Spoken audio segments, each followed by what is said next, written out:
Ito ang balita ngayon, trending at pinag-uusapan ngayon sa mundo ng social media. Ang di umano'y balita matapos ang naging matapang na pahayag ng dating Pangulong Duterte sa isinagawang indignation rally sa Cebu City at may nakakagulat na panawagan sa mga kapulisan at kasundaluhan na siyang tila ikinataranta naman ng gobyerno ngagba ay pumukaw ng atensyon ng isang post sa mundo ng social media mula di umano sa Armed Forces of the Philippines or AFP na tila nagpapakita ng suporta kay dating Pangulong Rodrigo Duterte at Sagip Party List Representative Rodante Marcoleta. May matinding ibinunyag sa publiko na dapat malaman ng taong bayan na tila ayaw ipalabas ng bayarang media sa Kongreso at Palasyo. Gaano kaya ito katotoo mga kababayan? Ating alamin. Pero bago ang lahat, kung bago ka pa lamang sa aming channel, please huwag kalimutang mag-like, subscribe at i-click ang notification bell para mas maging updated ka pa lalo sa lahat pa ng bagong video na i-upload namin. At eto na nga mga kababayan, kamakailan nga lamang isang matagumpay na indignation rally ang nangyari sa Cebu City kung saan dinaluhan ng dating Pangulong Rodrigo Duterte. Dinagsa ng libo-libong tao. Partido pa nito ay walang ayuda at AKAP at IX at wala pang job fair. Di tulad di umano ng partidong alyansa. Nagpapakita lamang na talagang solido at mahal na mahal ng taong bayan at halos maiyak pa ang lahat nang tinawag na ang pangalan ng dating Pangulong Rodrigo Duterte. Sa kalagitnaan ng nasabing indignation rally ay nagbigay naman ng mga maanghang na padutsada ang dating Pangulong Rodrigo Duterte sa gobyernong Marcos at tila nanawagan sa mga kapulisan at kasundaluhan. Pumukaw naman ang atensyon ng isang post mula sa di umano'y Armed Forces of the Philippines o AFP sa social media na tila nagpapakita umano ng suporta kay dating Pangulong Rodrigo Duterte. Ayon pa sa isang post na lumabas online, laganap ng korupsyon kaya pina-impeach si VP Sara para pagtakpan lahat pero nagmabasid ang taong bayan. Alam niyong mali ang ginagawa ng mga kurap, unquote. Mantala, tila tahasang sinampal ng katotohanan ni Sagip Party List Representative Senatorial Aspirant Rodante Marcoleta si Tamba sa Cebu People's Indignation Rally sa harap mismo ng mahigit sa 40,000 na kataong dumalo sa Indignation Rally. Naghatid ng isang tunay at matapang at maanghang na talumpati si Senatorial Aspirant Rodante Marcoleta kung saan direkta niyang tinukoy at tinuro si House Speaker bilang utak umano sa likod ng kasalukuyang bantang impeachment laban kay Vice Presidente Sara Duterte. Dito'y matapang na ibinunyag ni Senatorial Aspirant Rodante Marcoleta kung papaano ginamit di umano ni Martin Romualdez ang kanyang kapangyarihan upang maisulong ang nasabing impeachment sa kabila ng mariing pagtutol ng mahigit 4 na milyong mamamayang Pilipino. Ayon kay Senatorial Aspirant Rodante Marcoleta, hindi umano ito simpleng issue ng politikal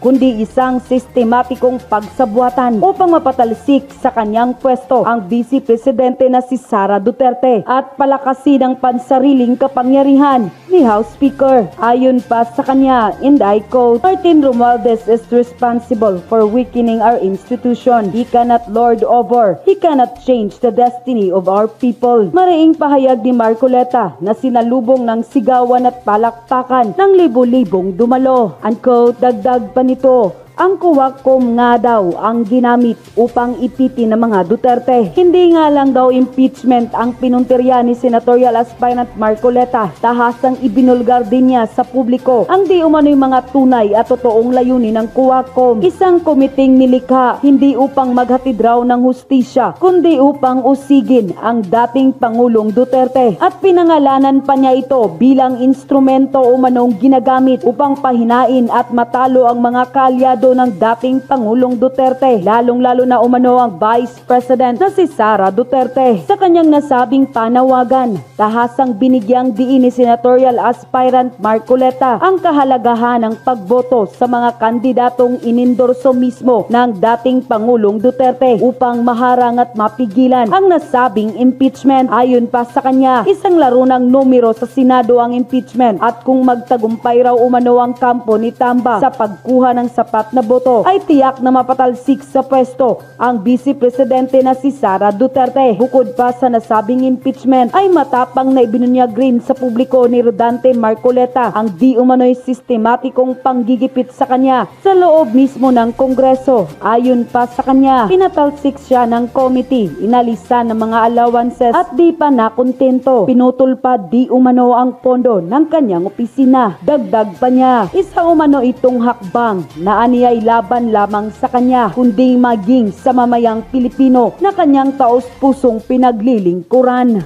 Grabe to. Isang malaking iskandalo na naman sa politika. Sino ang tinamaan at ano ang epekto nito sa atin? Kailangan nakahanda tayo.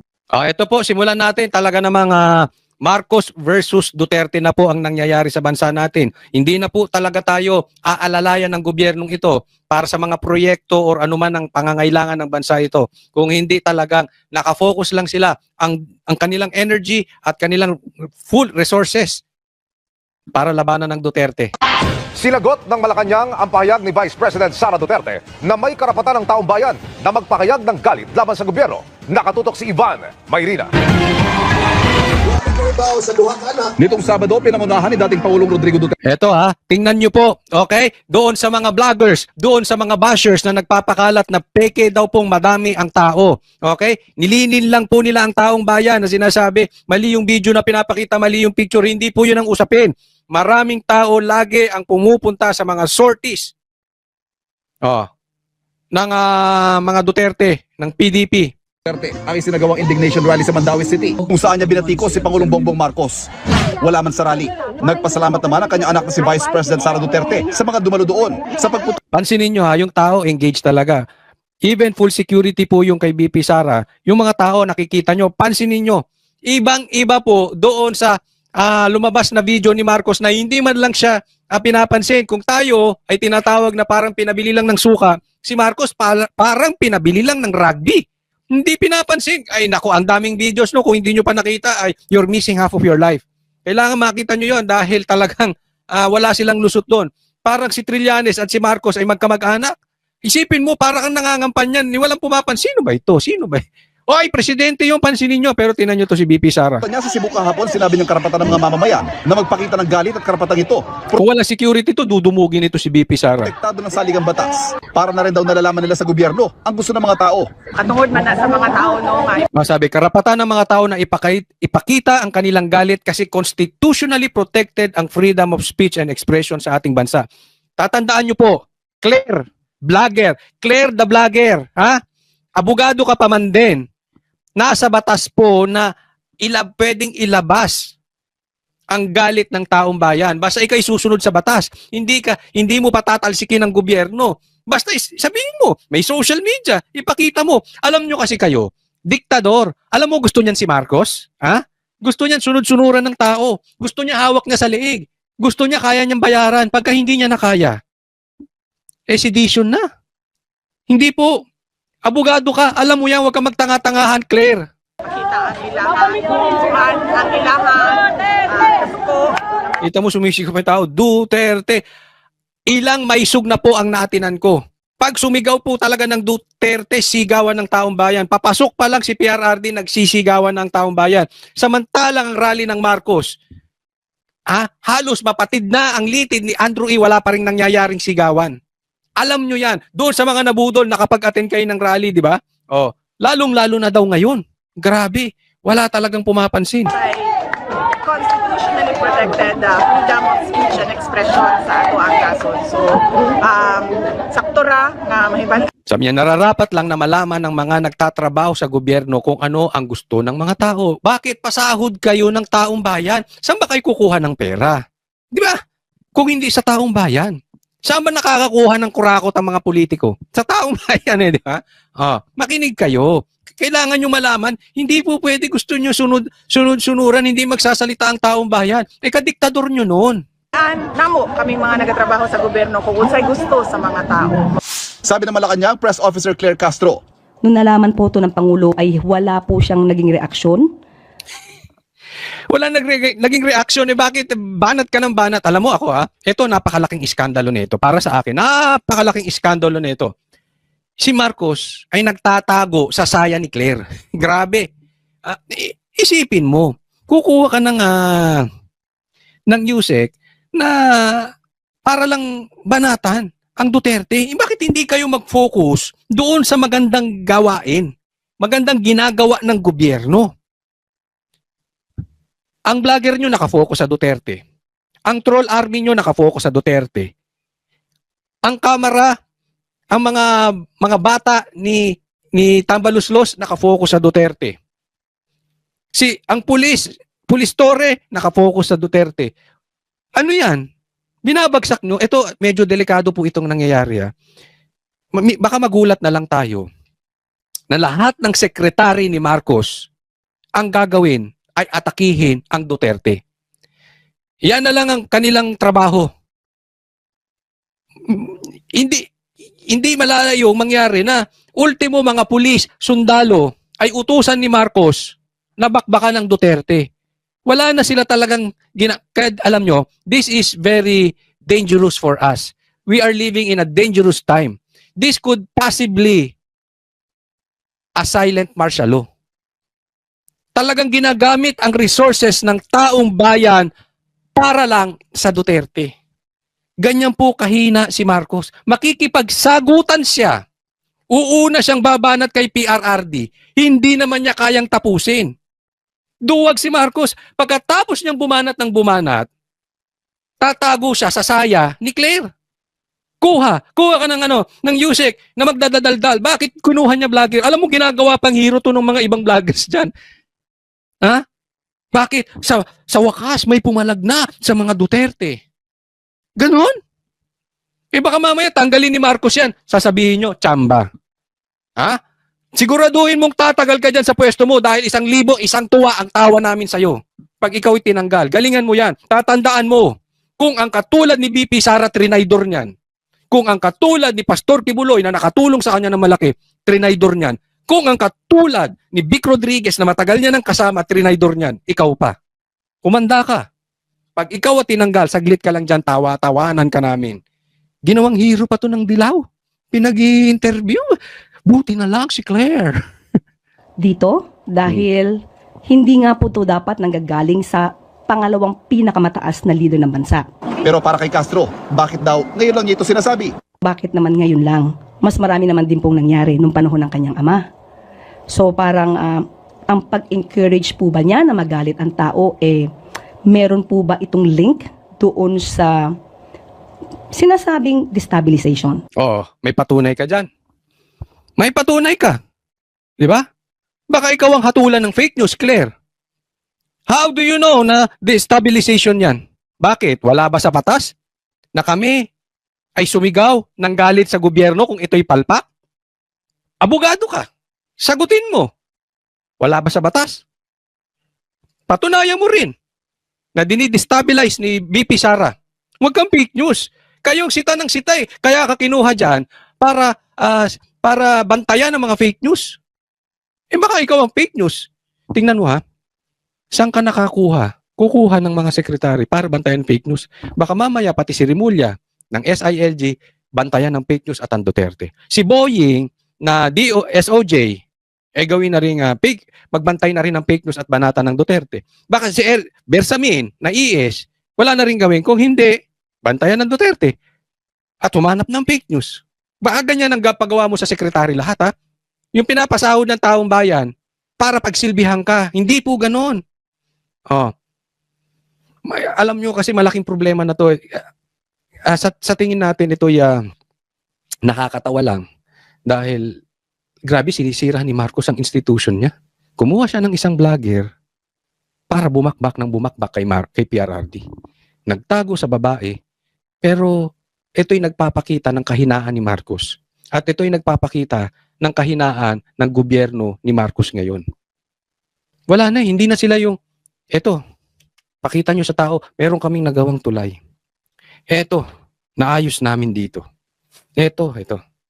Wala nang sinabi tong ali na ito kung hindi Duterte. Hindi ka papatulan ni PRRD. Ha? Excuse me po. 'Di ba? Parang naliligaw na tayo ng landas. Tapos magagalit kay BP Sara. Sana being a vlogger, Claire, galing kang vlogger, bago, yes, abogado ka, pero bago ka na posisyon dyan, vlogger ka, dapat doon ka sa totoo. Sa totoo lang tayo. Kasi kaya nga tayo vlogger dahil gusto natin ipaglaban yung tama. Tama pa ba yung ginagawa nila sa mga Duterte? Bakit hindi mo questionin yung blank items? Kung hindi ka fake news, kung hindi ka double standard, anong klase kang vlogger? Di ba? Diyan ka galing eh. Pinusisyang ka lang, tahimik ka na. Asa na pupunta yung flood control projects? Saan? Ang daming namatay. Yan po sinasabi ni Attorney Vic. Anong sasabihin mo dun sa namatay? Sorry po, mali yung ginawa naming flood control projects. Nasira. Sorry. Patay. Sorry. Asan ang paninindigan mo, Claire? At pinapatungkulan palagi na ang taong bayan ay dapat nang kumilos laban sa gobyerno. Hinihingan namin Hindi sinasabing kumilos laban sa gobyerno. Tingnan nyo yan. Pag nakita ni Marcos itong picture na ito, hindi niya kaya. Si Marcos is isang gaya-gaya puto maya. Pero hindi niya magagawa yan. Yung lalapit siya sa taong bayan. Mga elitista yan eh. Mata pobre yan. Hindi niya kaya lumapit ng ganyan. At kahit lumapit, magmumukha lang siyang tanga, hindi naman siya papansinin. Pareha sila ni Trillanes. na reaksyon si Vice President Duterte. Para sa GMA Integrated News, Ivan Mayrina. Ito, tingnan po natin tong susunod ha. Ito po, tingnan natin. Nag-ikot sa Cebu City si Vice President Sara Duterte pero hindi raw para sa kampanya kundi para pasalamatan daw ang supporters sa harap ng sunod-sunod ng kontrobersya. Magbabalita si John Aroa. Sorpresang binisita ni Vice President Sara Duterte ang barangay Dulong Fatima sa Cebu City kahapon. Tingnan mo, nagsisigawan yung tao, nag-aantay. Si Marcos nung dumadaan wala man lang tumingin sa kanya. Mainit siyang sinalubong ng mga residente. Dinudubog. Duterte! Duterte! Halos Ha? Mga mapapraning na naman si Marcos pag nakita niya. Baka mag-take na naman ng multivitamins yun. Bigyan ko ng komentaryo po itong pag-iikot ni BP Sara. Ito sa akin lang naman, ha? Hindi po ito galing kay BP Sara at huwag kayong magagalit kung mali ang ating... But ako, makahulugan po itong pag-iikot ni BP Sara. Naalala nyo dyan nangyari yung rally, indignation rally, laban sa impeachment at talagang napakadaming tao. At ito naman, si BP Sara nagpunta dyan at para magpasalamat. Alam nyo, napakalaking magandang halimbawa yan dahil lalaban na po si BP Sara. We know na yung impeachment ay political in nature. Tanga na lang ang maniniwala na talagang may kasalanan si BP Sara kaya nila ginigipit. Hindi po. I'm not saying BP Sara is perfect. Lahat tayo hindi perpekto. May mali si BP Sara, may mali ako, may mali ka, may mali si BBM. Ang problema dito, ina-isolate si BP Sara kaya nagiging double standard. And sa ating palagay at sa ating pagkakaalam, talagang hindi po ito issue na sila ay concern sa mga Pilipino. Kung hindi meron silang agenda. Yung iba nakatanggap ng 150 million reasons, yung iba may pakinabang sa posisyon, yung iba talaga galit lang at ayaw makapwesto ang Duterte dahil marami silang kaso ngayon at kailangan nilang sumipsip kay BBM. Yung iba naman, alam nilang babalikan sila kasi connected yung iba sa droga, sa sugal, sa pogo, sa alam nyo naman, ayaw ng Duterte sa drugs at sa mga NPA, sa mga komunista. At yung iba talaga ay members niyan at supporters niyan. So pag nakabalik ang Duterte, hindi na makakapagbenta itong mga drug lords. And at the same time, yung hawak ang iba nating mga kababayan na politiko ng Amerika. Sila talaga ang ayaw makabalik sa Duterte, ang mga Duterte dahil hindi nagpapahawak sa lieg ang mga Duterte. So ang pag-ikot ni BP Sara, it only mean one thing for me. Lalaban na po siya talaga. Dahil nilalabanan nyo, ginawa nyo na pong politika lang usapan. It's about time na si BP Sara ay mag-flex ng muscle. And this is her muscle, ang taong bayan. Let's not forget, siya ang pinakamalaking nakuhang boto sa kasaysayan ng Pilipinas, yung 32 million. Si Marcos, ginawa lang decent yan. Alam nyo po ba ang balita kay Marcos? Ha? Ang balita kay Marcos ay dinaya pa di umano yan. Yes, palalo po siya talaga. Yan po ang mga kwento-kwento, okay? Baka mamaya sasabihin ni Claire. Yan po ang kwento. Kung totoo to o hindi, I don't know. But yan po ang kumakalat na kwento. Pero doon sa mga nagrarally, alam nila na talagang ang ipinupunta ng mga nagrarally before ay si Sara, hindi si Marcos. So yung mga talagang BBM na umamin ng sila'y nabudol, alam nitong storya na ito. Sa mga rally talaga, sa mga sorties, ang pinupuntahan ay si Sara at hindi si Junior. Okay? Hindi po talaga 31 million. Di umano ang nakuha nitong boto. Inilapit lang kay BP Sara para hindi magmukhang disente. Hindi mukhang tinambakan ni BP Sara. Yun ang mga sinasabi. If totoo, I really don't know. Pero kita naman natin. Kita natin na talagang iba pa rin talaga ang impact ng Duterte. Marcos cannot be a president again if not for a Duterte. Hindi nga nila kayang ipalibing yung kanilang tatay. Sino nagpalibing? Duterte. Wala naman talagang kakayanan si Marcos. Talo nga yan bilang vice president eh. President pa kaya? So, piniflex na ni BP Sara and I'm very, very happy dun sa ganung strategy. It's really about time na si Sara ay ipakita na ang kanyang 32 million. At ang impeachment po ay matutuloy po after the election na. Nagdesisyon na po at may balita na po, may nilabas ng sulat, si Chis Escudero, si Senate President Chis Escudero at tayo nagpapasalamat. Dahil ito ay sa aking tingin dapat itong tuparin ni Chis Escudero dahil naglabas na siya ng sulat, no? And sa June pa nga gagawin or July. Ang ibig sabihin nito, may mga bagong uupo na mga senador. Kaya it's very, very important na talagang iboto po natin PDP straight. Kaya dapat talaga si BP Sara ay sumama sa kampanya. Alam ko sasabihin ng iba pag sumama si BP Sara. Ay, kaya lang gustong iboto ang PDP para hindi siya ma-impeach. Sabihin na lang nilang lahat ang gusto nilang sabihin. As for me, ako lang tanungin ko kayo kung agree kayo sa akin. Dapat sumama si BP Sara kasi pinulitika naman na siya eh. Dilabanan lang natin, di politikahan na tayo, lapit tayo sa taong bayan. Sino bang nagbigay ng mandato ng mga yan? Makakabalik ba ang Marcos kung hindi dahil sa taong bayan? Na mahal ang Duterte? Hindi siguro dapat ikahiya ni BP Sara na siya ay mag-attend ng rally. No? Ilang oras din siyang naglibot-libot at nakihalubilo sa publiko. Sila ng kampanya, ako nagpasalamat sa mga Cebuano sa ilahang padayon nga suporta sa ako o sa mga pamilya. Bago yan, bumisita rin si VP Sara sa Barangay Ermita. Sa kabila ng kaliwat kanang Hindi, daming tao. Wala. Hindi mo makikita yan kay Marcos. Wala talagang binatbat si Marcos. Si Marcos, gaya ng pinsan niya, ayaw-ayuda lang. Kailangan pang pagsuotin yung mga pulis ng pula. Naalala nyo? Gina-justify pa nila yan. Pinagsuot ang mga pulis. Hindi natin alam kung ilang pulis. Siyempre, aaminin ba niyan? Sino ba yung pulis niya?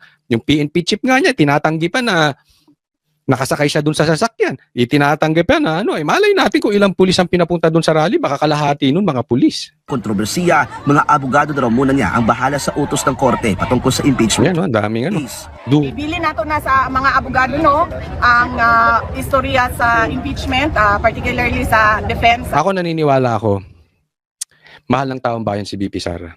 At naniniwala ako, mananalo ang PDP. Pinangahawakan ko yung sinabi ni PRRD, mananalo ang PDP senators. Dahil mahal ng taong bayan si BP Sara. Paalala ko lang, pag na-impeach si BP Sara, dinesisyonan na guilty siya ng Senado, never na siyang makakatakbong muli. Kaya paalala ko po sa inyo, it is very, very, very important na yung talagang mga loyal sa mga Duterte. Itong PDP na to, solid to. Wala akong nakikitang tapon doon na hindi loyal sa Duterte. At alam naman natin, pag loyal sa Duterte, hindi pwedeng adik. Diba? May nakita na ba kayo sa mga senatorial balls ni PRRD ng uwi? Sa kabila, meron ba? Nakita na ba kayo sa mga senatorial balls ni PRRD na korap? Sa senatorial balls ni Marcos, meron ba? Meron bang trapo na wala namang nagawa sa gobyerno? Dati ng politiko, matagal ng politiko, pero wala namang accomplishments sa senatorial balls ni PRRD. Doon sa kabila, one thing for sure, walang adik kay PRRD, walang komunista, walang NPA. Walang sumusuporta sa mga drug lords at walang sumusuporta sa mga komunista, sa mga senatorial balls ni PRRD. Sa kabila, hindi ko alam. Kayo na sumagot. Diyan sa comment section. Ha? Kayo na sumagot. Sa ako ang impeachment, ilahaman ng trabaho o ang mga abogado po ang mas nakasabot kung unsa ang proseso sa impeachment. Pero usap-usapan kung bakit absent siya sa maisog rally na Ito, maganda to ha. Bakit absent sa Maisog Rally si BP Sara? pinangunahan ng kanyang amang si dating Pangulong Rodrigo Duterte noong Sabado. Isa ang nakatatandang Duterte na tatayong legal counsel ni VP Sara sa kanyang impeachment. Heto naman ang Tingnan mo ang init, no? Ang init ng pagtanggap kay BP Sara. paliwanag ng Vice Presidente. Naglahi mo ang schedule, wala ko kiba. Ito sabi niya, magkaiba kasi ang aming schedule. Di namin alam. Isang araw bago ang rally, tsaka pa lang ako nasabihan na may rally pala dito sa Cebu. Iba yung aming schedule. Di ko siya makancel dahil napangakuan ko ang mga tao sa aking schedule. Ayan. Kaya hindi nakapunta si BP Sara. BP Sara, paano next ng mga Maisog? Isa ka adlaw bago ang kantong rally, mao pa to nasultian ko nga naay ko na rally din sa Cebu. So naglahi ang ako ang schedule, dili na ako siya makancel na sa araw. Ako natatakot kay Mayor Rama ha. Baka mamaya kuhanin ng cellphone nito. Alam nyo naman, pagka ididikit sa Duterte, kung ano-anong excuses nila, baka sabihin, ay, meron kang mali, Mayor Rama, is-confiscate namin, may libelous ka, confiscate namin ng cellphone mo. Ganyan po. Nako, kung hindi man baka sugurin yung bahay tapos hindi na umalis doon sa bahay. Dahil meron silang hinahanap. Di ba nga, yung sa Davao, sabihin mo na naman, Claire, fake news. Yung sa Davao, tanim. Hindi ba tanim yon? Tanim krimen? Saan ka nakakita? Mang-hold up sa Davao, may armas napakahaba ay gun ban? Nakakatawa naman kayo. Sige, sabihin mo, Claire, fake news. Claire, sabihin mo, fake news ako. Ha? Si BBM takot magpa-drug test. Fake news ako? O kayo, sagutin nyo ako. Sa mga nanonood, fake news ba ako? Si BBM ayaw magpa-drug test? Sabi, nagpa-drug test na siya sa St. Luke's. Hindi ngayon. Ngayon ang usapan. Hinahamon siya ng PRRD, sabay sila sa Luneta. Huwag niyong ibahin ang usapan. Walang naniniwala dun sa drug test nyo sa St. Luke's. Totoo man yun or hindi yun ang issue. I-live natin sa media.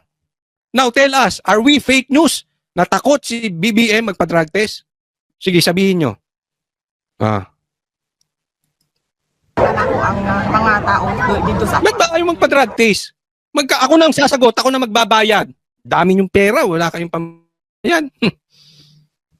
Bira, Pero hopefully, sa susunod, available ang aking schedule, makakadalo ako sa iba pang mga rally. Yun!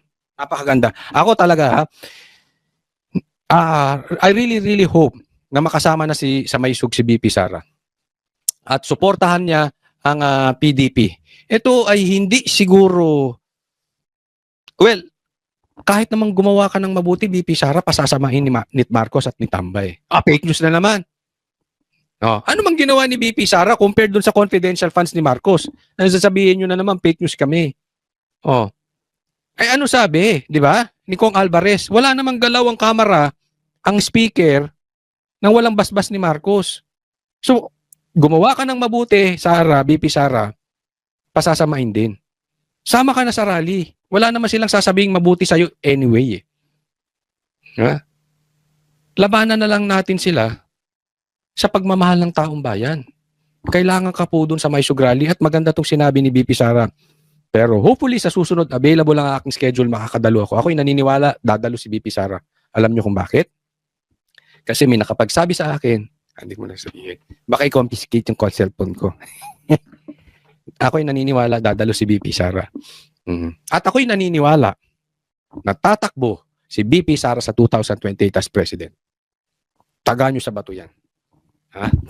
At yun na nga mga kababayan, ano na ang masasabi mo? Kung mayroon kayong hinaing at komento patungkol sa balitang ito, please comment down below. Pag-uusapan natin yan sa comment section. At kung nagustuhan nyo ang video, ay huwag kalimutang mag-like at i-share na din para mas marami pang makaalam at umabot ito sa marami sa ating mga kababayan. Maraming salamat po!